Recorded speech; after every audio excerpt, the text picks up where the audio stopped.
Anti-aging rutin egyszerűen és hatékonyan, azaz anti-aging rutin 35 felett egyszerű lépések valódi eredmények tekintetében. Az öregedés egy természetes folyamat, de a bőröregedés ütemét és látható jeleit ma már tudatos bőrápolással hatékonyan befolyásolhatjuk. Az anti-aging nem feltétlenül drága kezeléseket vagy 10 lépéses rutint jelent, sokkal inkább a következetességet és a jól megválasztott hatóanyagokat. Ehhez a témához szeretném veletek megosztani az én személyes anti-aging protokollomat a Matter of Fact termékcsaládból.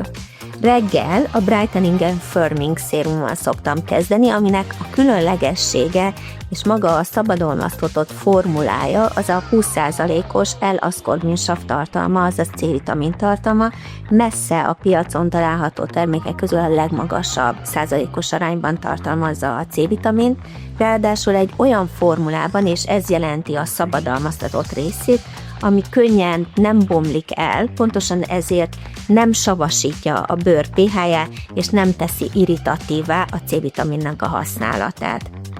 A másik termék, amit este szoktam használni, az a Wrinkle and Texture koncentrátum, ami másik szabadalmaztatott eljárás, vagyis nagyon különleges a Matter of Fact családban, az pedig az, amit nem találtok meg sehol, hogy a C-vitamint és a retinolt egy termékbe tették be.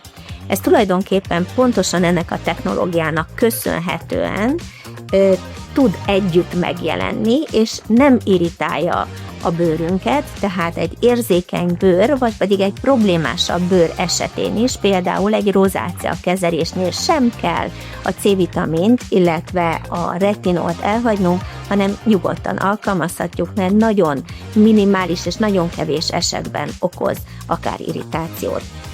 Az én személyes kedvencem pedig ez az Age Defining krém.